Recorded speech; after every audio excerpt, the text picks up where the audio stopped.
Episode number 209 with Steve and Mike.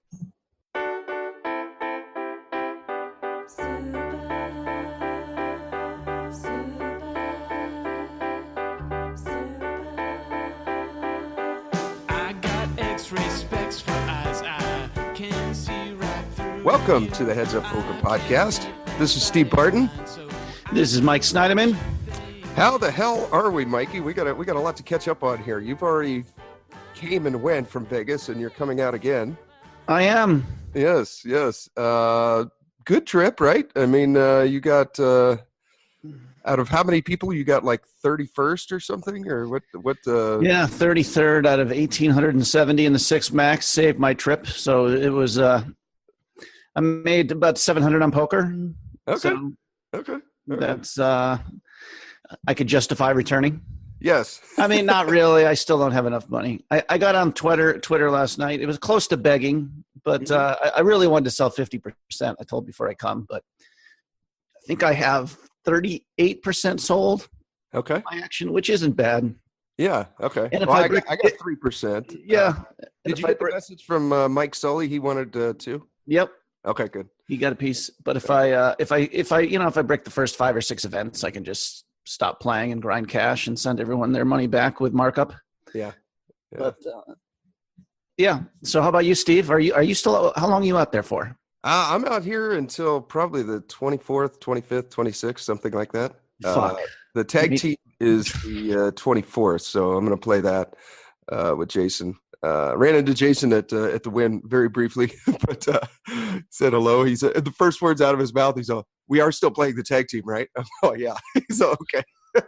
Yeah, I mean, I'm. It's not in my package, but I plan on because there's only so many tournaments I want in one package. I want people to get 1% for not too much. So I didn't put the monster stack. And well, actually, the tag team will not be. I will not be selling action to that because Yeah, I'm not going to sell any. I mean, if there's 3 of us, it's only $300 a piece. So. Yes, exactly. I think Jason had a rough trip. I feel bad for it. We're getting ready to go out for breakfast. How about a little heart for heart? Heart to heart. Wait, Jason's back already? Yes. Oh, okay. He might have left early. I don't know. Maybe. I thought he said he was. Well, you know what? The days are running together here. I'm going to bed at 2 a.m. and waking up at like 11. So I could. You see how it is, Steve? Having your sleep interrupted? I guess I woke you up this morning, huh? Mine was, I had the same thing. My baby mama's car is broken, so I've been having to drive and pick my son up every day from school this week. Kind of really at 6:30 is just the worst possible time, Did you play this morning and then you're going to bed now, or? Yeah, I mean, actually, I left last night about as early as I ever do. I left at about 12:30 or 1, so I could because I know I'm going to drive to Vegas tonight, so I could so I got about 4 hours sleep or 5 hours sleep. Got up. Okay, so you're coming out. You're coming back out tonight. Yes. Okay. I mean, yeah, probably. Okay, cool.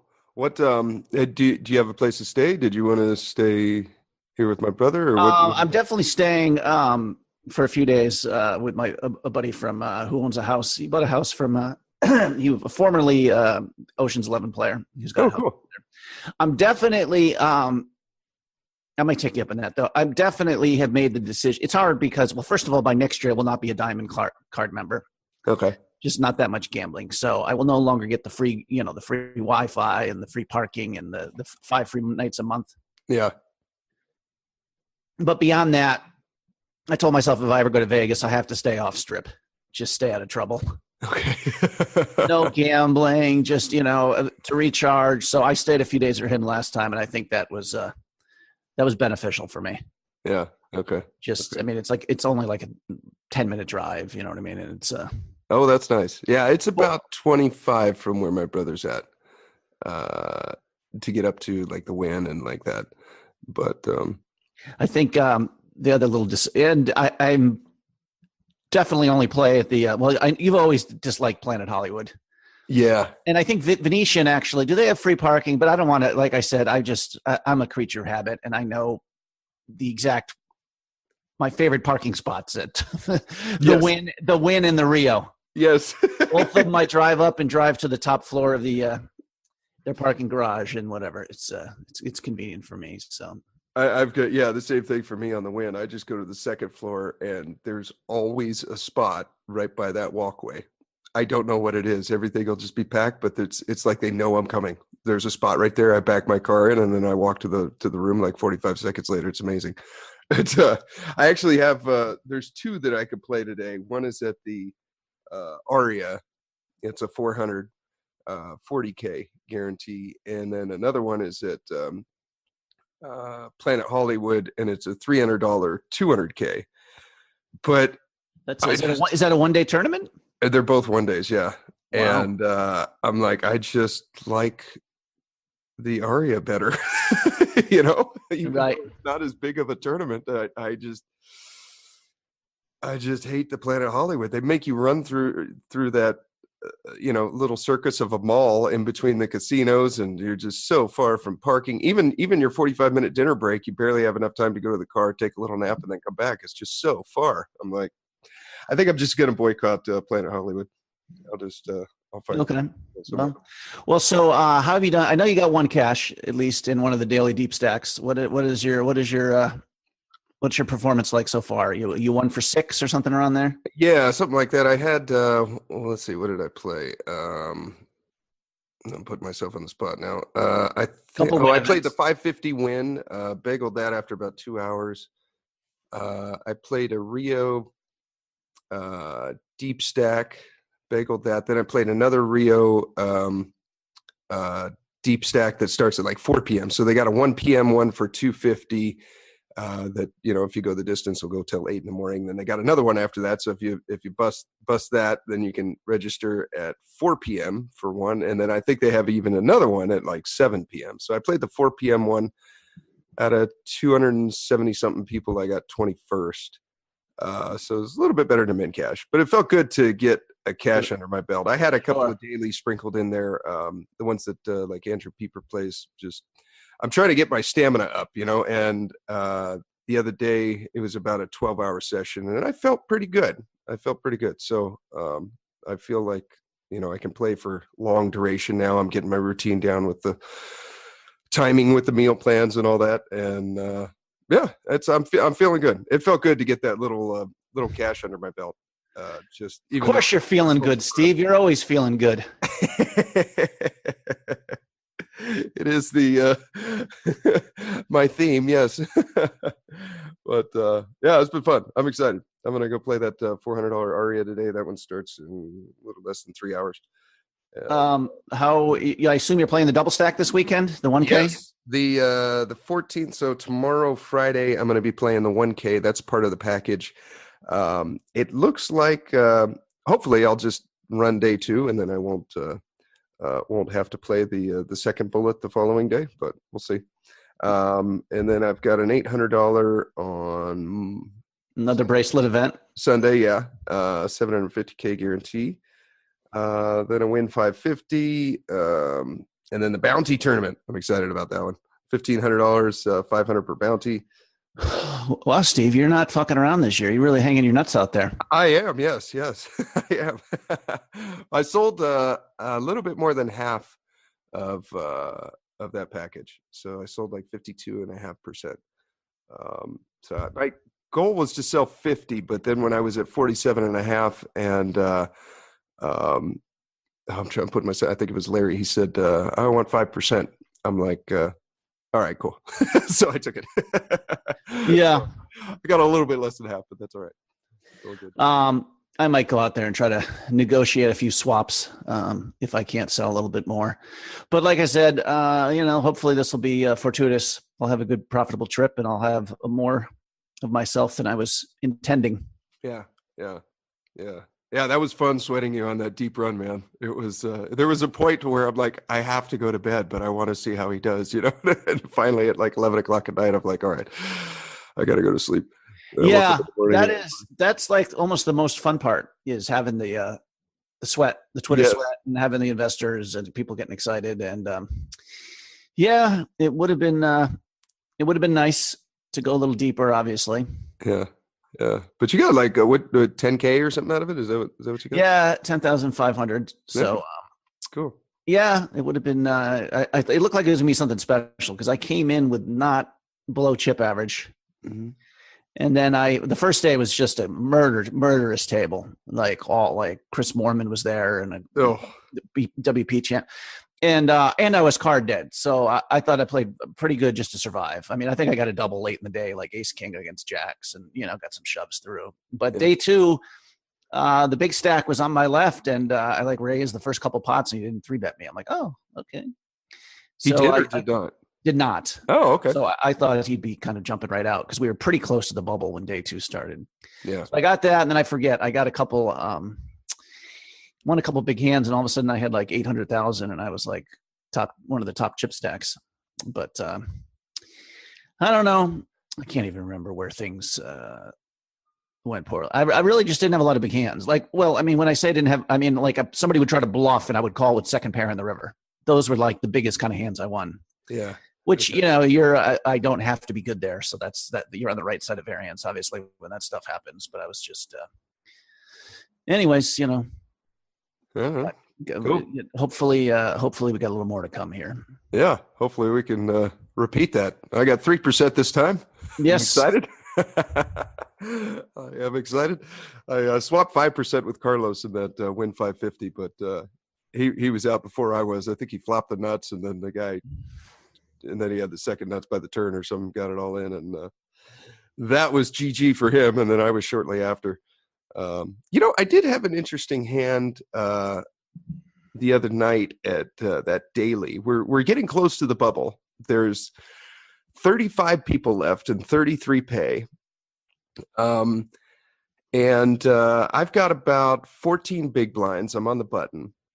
And up until this point, someone at the table noticed my hat, and then they started asking about the show. And one of the guys, his name is Jim. He subscribed right there on his phone. He's like, "I'm excited. I'm going to start listening to your show." I'm like, "Okay, cool." So we'd been at the table maybe half an hour, so we'd kind of built this friendly dynamic. Did you say your name was Mike? Just in case you're curious, I'm Mike Steidemann, the one that nobody likes. That could shut down the conversation there, but no, people gravitate towards you naturally, Steve. Anyways, sorry. We were talking and, shooting shit and like that. And then this guy, Jim, opens under the gun.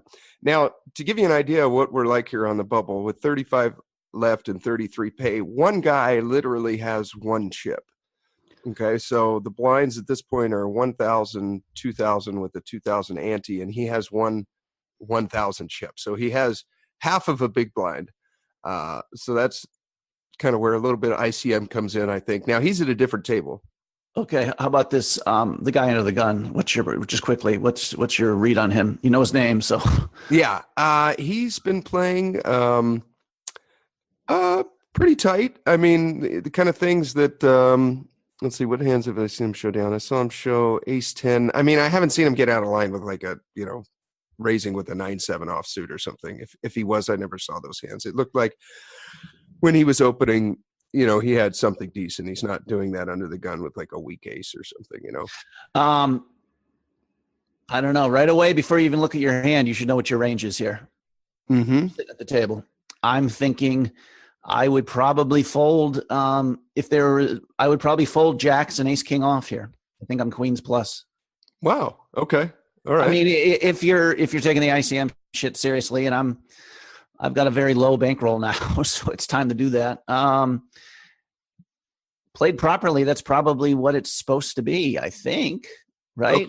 Okay. Now there's a lot of I'm about middle of the road. I think I've got 14 bigs. Sorry, do you have him covered? No. He's got about 50 bigs. I've got 14. Yeah. So he's got me way covered. He's raising under the gun. We are 8 or 9 handed. I can't remember. But I'm on the button, and I kind of like what you're saying about the strong range there. It especially with the guy at the other table with one chip. There's the two guys in the blinds have less than I do. They've got about 6 to 7 big blinds each. Okay, so you would do that. Even ace king off, you would let go. I had ace queen off, and I looked down at my cards, and I'm like, okay, well, this is an auto 3-bet, get it in. And then I started thinking about the situation, and I'm like, I just read an article that Alex put out about like min cash or go for the win. You know what I mean? And I'm still torn in my mind. And I'm like, what is the move here? And I end up folding. And the thing that tilted me towards or leaned me towards folding was Jim was like, "Oh, come on, Steve. We're not gonna go out like this, right?" He was kind of giving me that, and he's like, "Come on, we built this friendly dynamic. You know, don't make me take you out like this." And I was like, man, when they give a speech like that, they usually have a pretty good hand, right? Or is he just saying that because he doesn't want me to shove, so he has to fold? Or is he saying that because he doesn't want me to shove and he calls and then he's like, well, I had kings. What did you think I had, you know? That's your area of expertise, Steve. Deciphering the body mannerisms and the talk. Well, that's why I'm bringing it up. I would not know how to interpret that probably. Okay. I've been in those spots before, and the guys just flip over aces, and they're like, "Well, what did you think I had?" And I'm, you know, but yeah, I folded. I asked him later after I busted the tournament because he said, "I'll tell you what I have later on." And I'm like, "All right." So after I was out, I went over to him and I'm like, "What did you have that hand?" And he's like, "I had king queen suited. What did you have?" And I was like, "Shit! Oh, I had him crushed." Well, he might have won there. So, yeah, I don't know. I think most people. I mean, usually I say cavalierly, "Oh, fuck it, I don't care about the min cash." But you know, when they're that low, I think you're obligated to cash up the min. I mean, it'd be one thing if he was the cutoff, but that changes things there. Even the cutoff, maybe you're not. If there was only one left, and this person had one chip, I probably even fold queens and ace king suited. Certainly, if it was a 1,500 event or something, you know what I mean, where it was like 2,800 for a min cash. Yeah, it depends on. It should be, if you're making it by a financial decision and go run it through all, then you're supposed to. I'm pretty sure you made the proper fold there. Okay. Yeah, it was a stinger when he said king queen suited. I'm like, wow, I was 75% to double up right there, plus the extra 2.5 big blinds for free that were just in the pot. Well, yeah, I mean, especially these deep stacks there, where a lot of people aren't even like conscious of stack sizes. Yeah, like people are raised folding off like 9 bigs, like they don't even know how many bigs they have, and it is kind of a license to steal. Yeah. Obviously, you lose your fold equity if you have to fold here for 15 minutes. You're going to be down to 8 bigs when the bubble breaks. But yeah, I think you played it properly, Steve. Okay. All right. Yeah, that was one I was wondering about. Trying to think of any other interesting hands. I hadn't recorded any hands on my voice note. I've just been these tournaments I've just been completely card dead. I don't think I've gotten aces yet. But still, I was able to squeak out a min cash even in one when I was pretty card dead. So that was nice. I feel like I'm playing as opposed to last year to this year. I feel like I'm 3-betting a lot more. I'm just finding those openers that are opening just a little bit too much, and then just 3-betting them with any kind of suited connector. A lot of suited connectors, any pair. That one has kind of become an auto 3-bet for me. If there's a frequent opener and I even have pocket deuces, I'm 3-betting. Right. Yeah, it's I feel good. I feel like I'm playing well. Starting to get my routine down. I'm feeling like I can play for hours and hours and hours now, which it's a big translation going from playing 12 hours on a Sunday in your home where you have a 5-minute break every hour to now you're playing live and now you have a 15-minute break every 2 hours. And you don't have the comfort of your own home where you can just walk and go to the bathroom or make yourself a sandwich or something. Like you have to plan all that shit out for the entire day. But I feel like I'm running right into my routine, which feels good. That's good, Steve. So socially, who have you saw Jason briefly, you saw Carlos. Saw Andrew Pieper. Got to of course. I got to rail him in one of his dailies that he's so good at. Did you go out? Did you get to sit in his car and share a bag of salted nuts? I'm not making fun of the man. I'm just, if you're a van dweller, or a car dweller. Yeah, no, I got to rail him on one of his dailies. What casino was that? Oh, it was Bally's, and it was the final table, and yeah, he just looked so at home there. I mean, just every decision was just instinct, and he ended up. They made a deal. He was the chip leader, three-handed, and top three pay. I think first was a grand, second was like 600, and third was 400 or something. And he just got ace queen cracked, and then he had another big hand like tens or something, and the other guy flopped a six for a set and got stacked there. So now he's only got like two big blinds, which was about 10% of the chips in play, and then they offered to make a deal, and they gave him $500. So it was more than third, so he took it. And I'm like, so you make those deals? And he's like, yeah. He said he read an article about ICM on stuff like that, and the guy basically said, if you can ever get a deal for more than what you would already be getting, then just take it. It's tough to get better than that. So yeah. Okay. All right. Maybe that's a lesson I need to learn.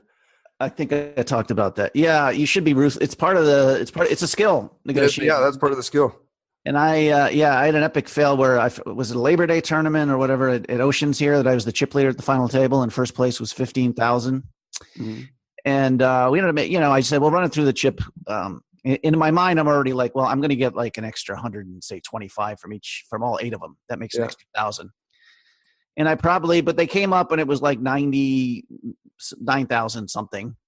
And I think I told you this story. Some guy at the table pulls out like a little picture of his upcoming of his wife's womb, showing the baby that's coming on the way.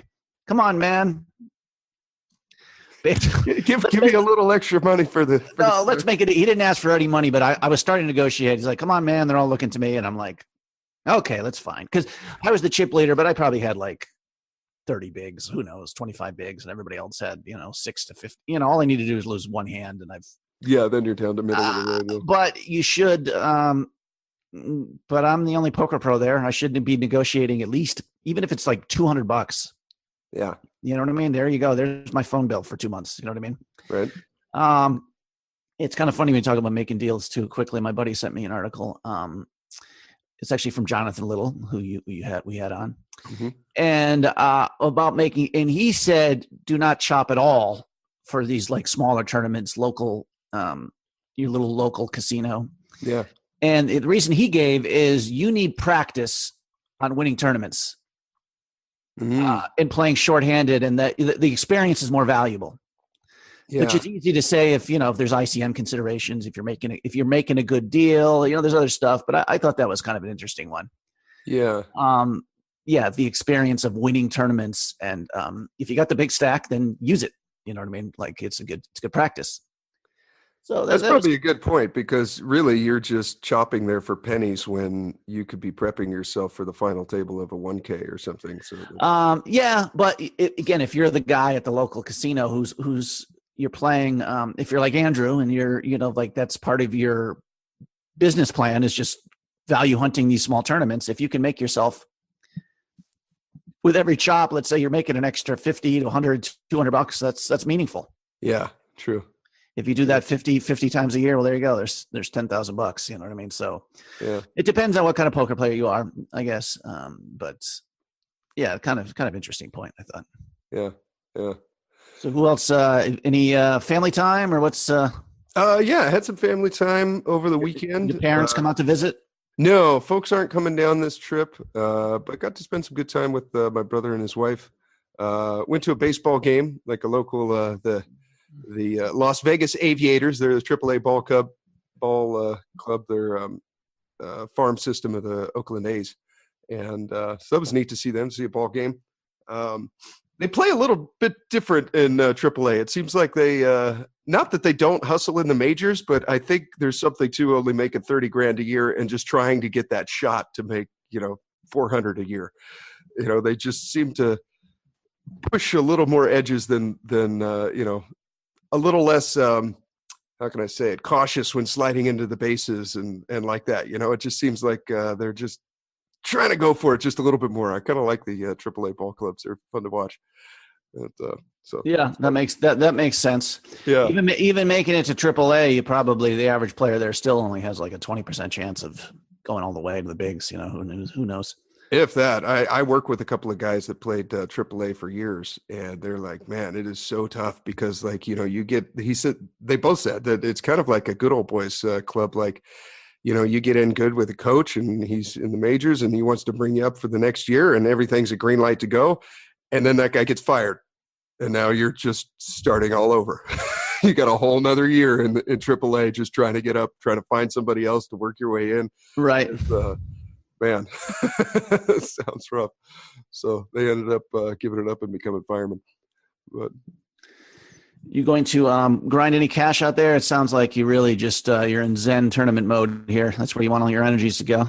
Yeah, no, I don't think there'll be any cash in my future. I'm looking at my tournament list here, and every single one of them just looks awesome to me. So I think right. So when you busted a win tourney early, it's not like you sit down and decide to play some cash, some 2-3. No, I'm more likely to go find some other little $200 tournament for the day or something. Okay. Than sit down and cash. I just like the tournament so much better. They're so much more fun, and I think I'm a lot better at them than I am at cash because I just really don't play cash that often. So. I'm going to stick to the tourneys. How about the online event? The online events. There's two kind of good price point online events over the next week coming up here. I ran two $600 tournaments. I think one's is one a bounty and one's a turbo. I'm not sure. I'd have to. I think so. Yeah, I ran into Corey Watland yesterday when I was going into the Rio, and he asked me about that. And he's like, "You playing the onlines?" And I'm like, "Nah, I think I'm just going to play live." He's like, "Dude, I'm playing the onlines and I'm playing at the Rio at the same time. I love it. I could sit and play on my iPad and at the table." I'm like, "Wow, that is a true grinder." Jesus. Well, yeah, I was thinking about that too. I don't know if I can miss those online, but Sunday is day 2 of the 1K. So I think that'd be pretty, if I bag, especially if I have any chips, it'd be kind of irresponsible to maybe to play online as well. There was a guy playing in that daily deep stack. He was playing on his phone. He was right next to me. It was tough to tell if it was cash or I think it was cash. But he was playing cash game on his phone and then playing the tournament. And I know it cost him some points in the live tournament that we were playing because there were several spots where it was an obvious, didn't matter what the guy had, just 3-bet this guy, and he missed him. So I was like, I think you're giving up some edge there by playing 2 games at once. Yeah, if he ever timed out in the online one with aces or something. I saw him time out with ace jack suited, and he looked pissed because he flopped a jack on a jack high board dry, and he was in a hand in the tournament. I was kind of watching both because that was my only form of entertainment at the time. I wasn't in the hand, and he folded he timed out on the ace jack, and he was like, "Fuck." That's funny. Well, Steve, you're an expert at multitasking, so not everybody can. You can cook an omelet and do squats and masturbate all at the same time. You know what I'm saying? I could do any one of those things very well, but all 3 at the same time is not my strength, though. I did see you walking and chewing gum one time, and I'm like, maybe Steve's not as dumb as I thought he was. I was impressed by that. Thank you. Yes. Right on. So you're heading out tonight? Yeah, that's the plan. Usually 9 or 10 p.m. is my normal departure time. Okay. For Vegas, I like obviously avoiding the traffic. Yeah. And so that would be good. Get there at 2 a.m.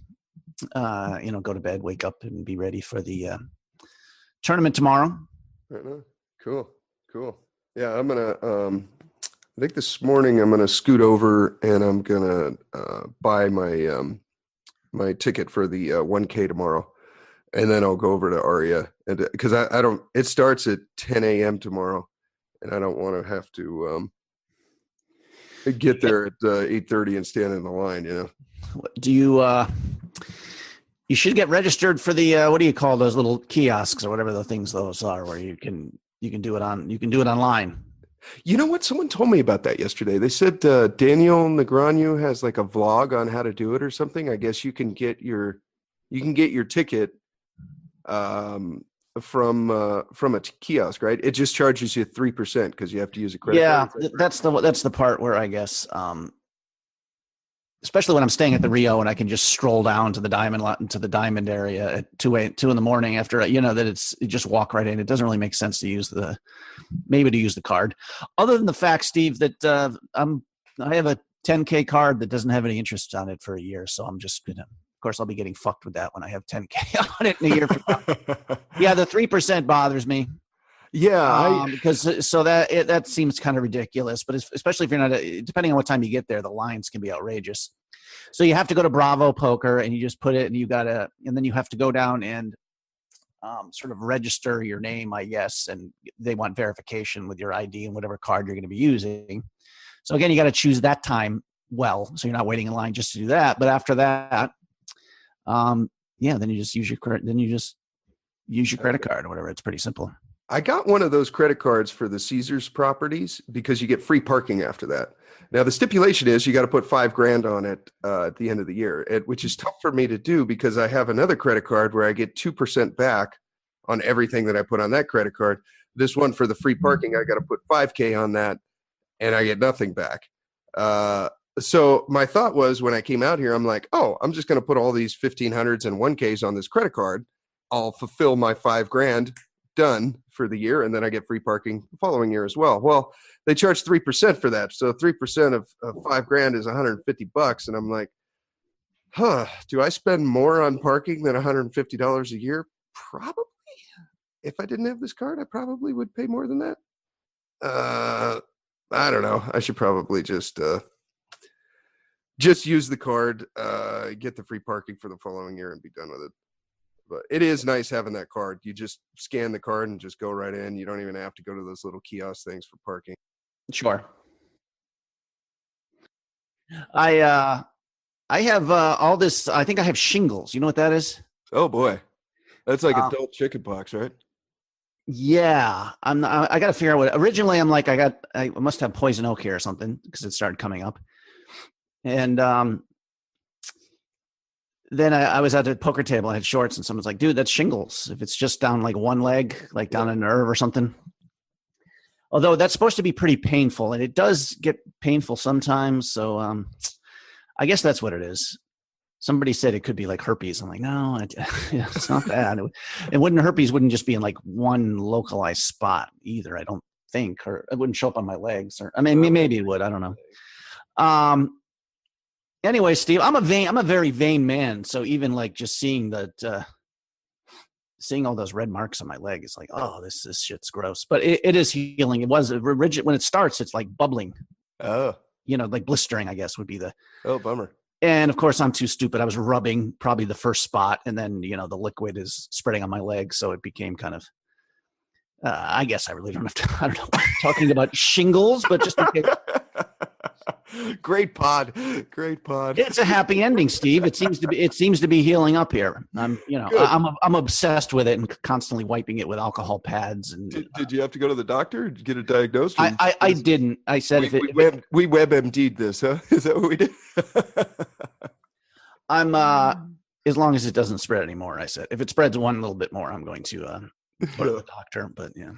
I guess on the same note, I cut the shit out of my finger the first day I got here. I was making up my smoothies for the day, and I have the same blender at home that my brother has here, and I think the blades on my blender must be significantly duller than the blades on my brother's blender because when I was going to dry it, I guess I thought it was a good idea to dry the edge of the blade with the end of my finger instead of using the towel.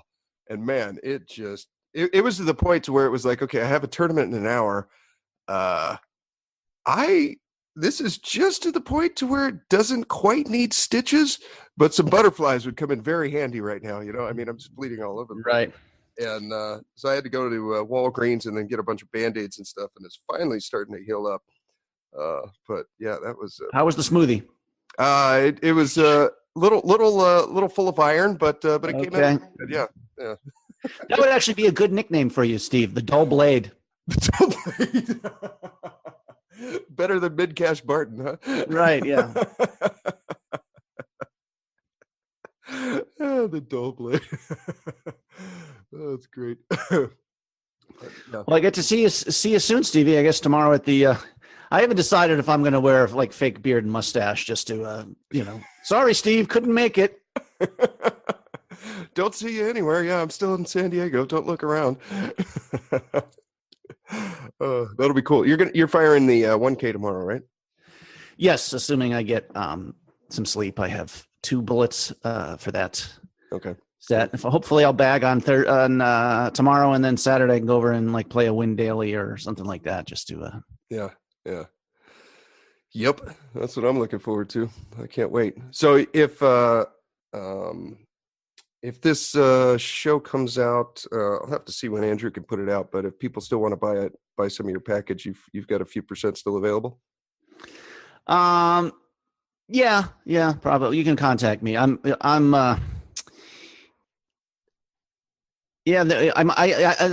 could be hustling next week. You never know. So I could rather than the package, I could just let people if they want to, buy 5% of individual tournaments. Okay. There was someone who this is kind of, he wanted to buy me totally into one tournament. Huh. Give me 30%, which is actually a great deal. That's pretty good. Because if you look at it, that's really like a 1.4 markup almost. Yeah. But I told him I had a package. But if the Monster Maker, if I've had a horrible week, I might, if he's up for that, still take him up on that. So I guess if you're buying action for someone, just fuck it, just take a shot at one tournament. Yeah, I see. If you want to reduce variance as an investor, it makes sense to get someone who's playing 10 tournaments because it's like the same thing for the player. But on the other hand, maybe there's something to say for that as well. Yeah. That's what I like about the packages is it's kind of like you could put the same amount of money spread across 10 tournaments. So you just, you have a lot less variance there. That's what I like about it. So. Yeah. I didn't buy any pieces of maybe that's discourteous of me, but the thing is, as an act of friendship, of course, I should at least buy some of it. Well, Carlos is set for life with those kind of things. You know what I mean? He's got a bunch of people who are just all he's got to do is say, "This is what I'm playing," and the money, he'll have the money right away. Yeah. What was I going to say? But to get my own self when I'm struggling for money, obviously, to get my own self at no markup, it's just the best deal I can get. Not that I'm terrific, but I mean, I think you know what I'm saying. Yeah. Right on. Cool. Well, I should probably wrap it up here. I got to take a shower, and then I'm going to go down and get my ticket for tomorrow, and then off to Aria. $400 one, right? 20K guarantee. 40K. 40K guarantee. Yeah. Okay. Good luck. Maybe like these midweek. I wonder if I just got thinking when you decided that the one turn I was very proud of myself a few years ago. I'm sure I probably talked about this tournament once where I was a real value hunter, and I saw Planet Hollywood had a Sunday tournament starting early, which was like, I forget, like a $600 8 max for like a 40K. And it had overlay. I found a tournament in Vegas with overlay. Wow. I just said, well, there's no pros going to be showing up. This is just going to be old men getting up. And it was, and it actually even had overlay. And this isn't really a bad beat story. It's just poker being poker. Of course, I play all goddamn day playing, not even really getting a lot of hands, just building and playing terrific in my mind. And then at the final table, I'm like, but there wasn't that many in it. It was like only 6 or 7 got paid or something. And there's only one guy who had me covered at the final table, and we get it in. I had aces, and he had queens, and he rivered me with the queen. Brutal. When you're just doing everything right as a poker pro. There, Yeah. You know what I mean? Yeah. Setting the alarm to get up early, making sure you get enough rest, going to a casino you don't like because it's got the best value, and you still get a kick. Get shafted right before the money. That's just poker. That is the name of the game. Yes. Right on. Well, I look forward to seeing you, Mikey. I guess. Okay, Steve. We'll see. We'll see you tomorrow. Okay. Good luck today, bro. Okay, thanks. Drive safe tonight and get a good little rest before you head out. Get your free 7-minute Tilt-Buster by clicking on the link in the show notes. Listen to Elliot Roe before you play. I'm going to do that just before I leave here. And thank you for tuning in. Here is your weekly motivational speech. Knowledge is not power. Knowledge is potential power. Knowledge is trumped every day by execution. And if you really want to change your life, you can't let the learning you have here lead to knowledge or become an idiot. You got to let your learning lead to action, and then you can become wealthy financially, mentally, emotionally, spiritually, and everything else. At this point in my life, nothing surprises me because every culture is different in the world, all the countries I work in, but we all have the same human needs. And so I hope I don't make any faux pas. I've been coming here for 25 years, so I think I probably won't make too many of them while I'm here. But I hope you know they won't be out of disrespect. But I really give a damn more than culture. I care more about the individual. It's because I've been obsessed with a question for most of my life, and the question really is, what makes the difference in people's lives? Why do some people perform so poorly consistently even though they have every advantage? And why are there some people that perform at the highest level have every disadvantage? And why are there some people that achieve everything they dreamed of and they're miserable? How many know somebody that has every reason to be grateful for their life and they're not? They're frustrated, they're pissed off, they're worried. How many know somebody like this? Say I. It's chronic. It's chronic in the world. And to me, that's failure. If you succeed and you're not fulfilled, that's failure. Because when you're not fulfilled, you've got nothing to really give anybody else.